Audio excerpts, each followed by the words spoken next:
With us on ZBC TV on an exclusive interview with His Excellency, talking about issues on the occasion of Independence Day in Zimbabwe. Your Excellency, the issues of jobs, and jobs. That's what you shouted about on your return in 2017 from that brief exile in South Africa. But after the austerity measures, what can people expect your shout on jobs, and jobs bearing fruit, and the expectations high, of course, for better standards of living? Yes, it is true. I wasn't actually shouting. It's my vision that we need to create jobs. And to create jobs, it was necessary for me to pronounce Zimbabwe is open for business. That's the only way we can create jobs. That's the only way jobs can come to our young generation, to our people in the country. Because as a result of sanctions, many companies, over 400 companies, shut down. It was loss of jobs. So for jobs to come, the first thing is to declare Zimbabwe is open for business. Secondly, you engage in order to attract investment into the country. Yes, it is critically important for our people also. Domestic investment is critical. But our people were so constrained as a result of the past. Their capability and the financial muscle to expand and create jobs is very constrained as a result of the sanctions which are imposed on this country. I'm happy, however, that there has been a reasonable positive response worldwide, especially in the area of mining, in the area of agriculture, in the area of manufacturing, and in the area of tourism. Currently also, we are seeing a positive response in the area of ICT as investments are coming into the country. We have created the one-stop investment services center, which we are going to launch very soon. Under that one, we've already approved up to 59 projects which have been approved. All these projects are at different levels of implementation in Zimbabwe. And as a result of that, if all those 59 projects which you have approved get implemented in the course of the next 2 years or so, I believe that in terms of the job creation which are indicated in those projects, we'll be able to create in the region of 780,000 jobs by those approved projects alone. So it is critically important that our people get employment. But again, I have had meetings with the institutions of higher learning. I have had several meetings with captains of industry. Bring these people together so that our institutions of higher learning do not just churn out graduates. We have graduates with PhDs who do not know how to make chips. So it is necessary that we have graduates coming out of these institutions who relate and can be absorbed in industry and commerce. It is critically important. So our curriculum must also change in that regard, so that we don't only produce people who look for employment, we must also produce persons who, when they leave colleges, are able to start businesses and create products. This is what we are doing. But at the end of the day, government is conscious of the fact that it is necessary to put emphasis. There are certain subsectors of the economy where labor is necessary and the jobs are easier to create, like the area of agriculture, the area of mining, the subsector of manufacturing. These sectors easily create more jobs, and we are putting emphasis there. We are liberalizing regulations and procedures in those areas so that the ease of doing business, the cost of doing business is reduced in those areas.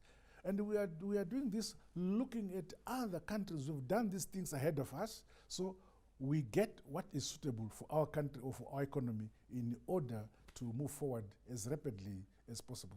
You highlighted the issue of price increases at a recent ZANU-PF National Youth Assembly in Harare, and related issues of challenges, the issue of fuel availability and the price as well.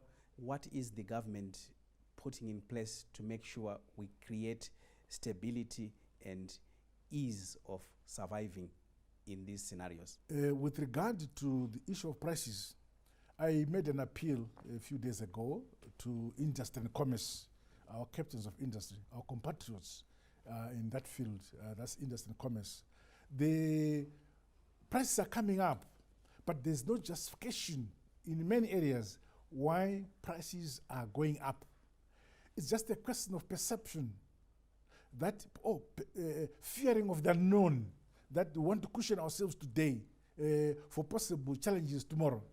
We don't think that's the way we should operate. Last time we had the same phenomenon of prices just being increased, and I asked the captains of industry to come and meet me here at State House. When we met, the majority said, okay, we are reducing by half whatever has happened before we talk. And things, prices went down, then we began talking about other things. And that's how it must go. We do not want to go to a situation the government is forced to regulate on prices.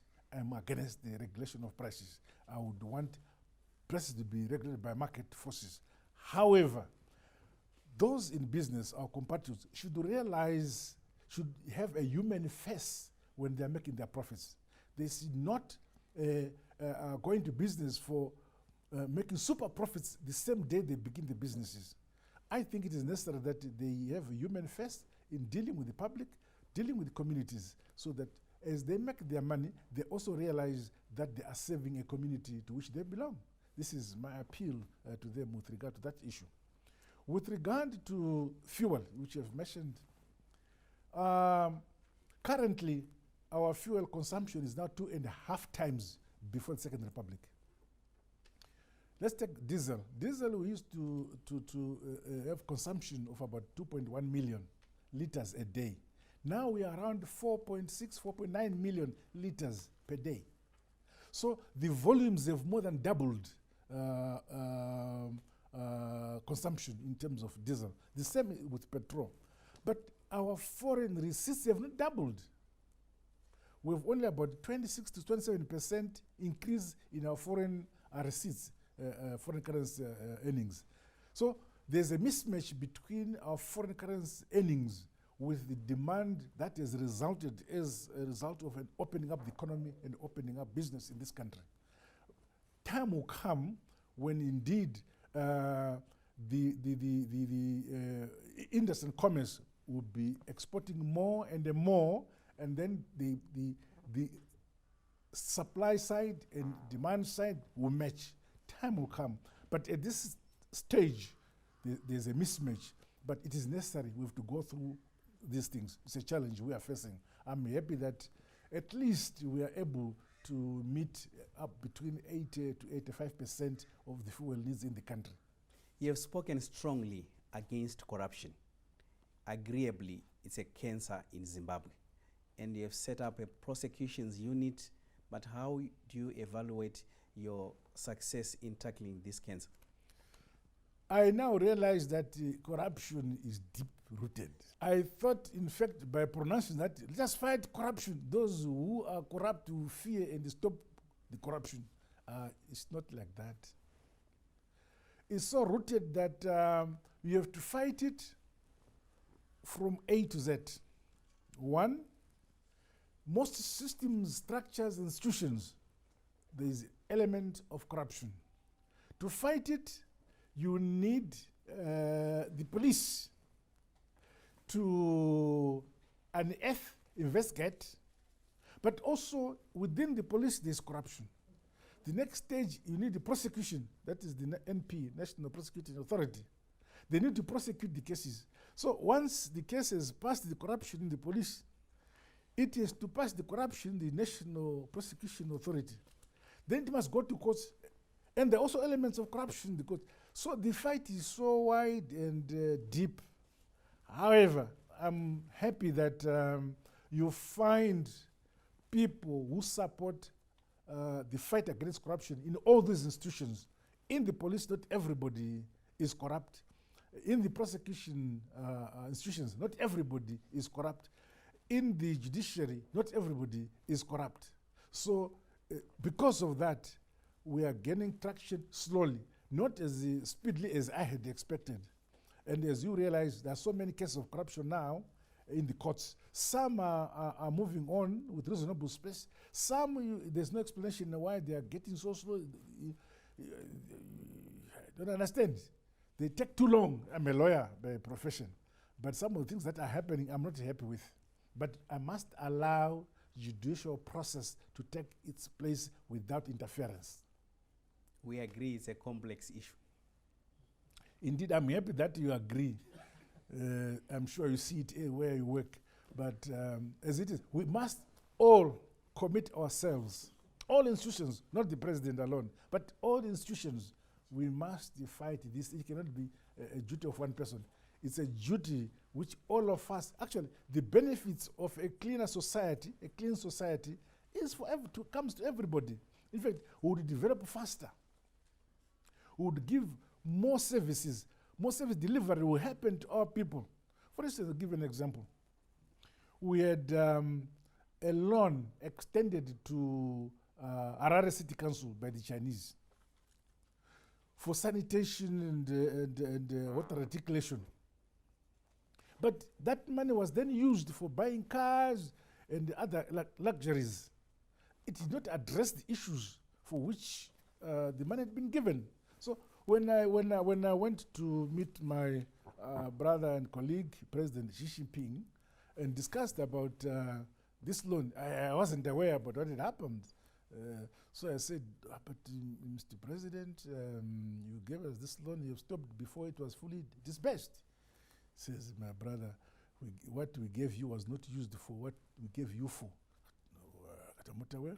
Your people bought cars, some were having workshops which had nothing to do with sanitation. So we felt that we were not ready to deliver services to your people, and we stopped it. So I made an appeal. Anyway, the money is now coming. The problem, Your Excellency, there is on the background of such issues unraveled, people remain in office. No, they're not in office anymore. Those who ate the money. But they are likely to be followed. The land issue was central as a grievance to the liberation struggle. We came in, addressed injustices and imbalances. But what are we doing to enable the new farmers, especially on access to finance and other material resources, to ensure productivity at the highest levels, optimum levels? Well, the fact that land is now in our hands is a fact. The issue is, what should we do with that land? Productivity. More yield, better yields per hectare. We are aware what we need to do with that land. Productivity. Increase the yields per hectare. That we know. What then constrains to achieve that is the issue of resources to achieve it. We need to modernize and mechanize our agriculture. That is not done by merely crafting the policy. It must be backed by resources to do so. We are weak in the area of availability of resources to back what we think must be done. We have, however, engaged other countries like Spain, like Brazil, like China, and currently we're in serious discussions with both Russia, India, and Belarus in that field to assist us. I'm sure in the next 18 to 20 to 24 months, we should be seeing more equipment coming into Zimbabwe to mechanize our agriculture, to make our land more productive. So the first step has been achieved to have the land in our hands. That has been achieved. So the next phase is what I am talking now, to have resources, empower the persons who have benefited from land reform. They must be empowered. You give a person a piece of land, 100 hectares, 250 hectares, but he has no tractor, he has no equipment to use that land fruitfully. So we don't expect that person to till with cattle at this age. We need mechanical support empowering our people, and they can't do it on their own. Government must do it on terms that are suitable for our own environment, for our own situation. We are tackling the issue of foreign policy under President Emmerson Mnangagwa's administration. That when we return.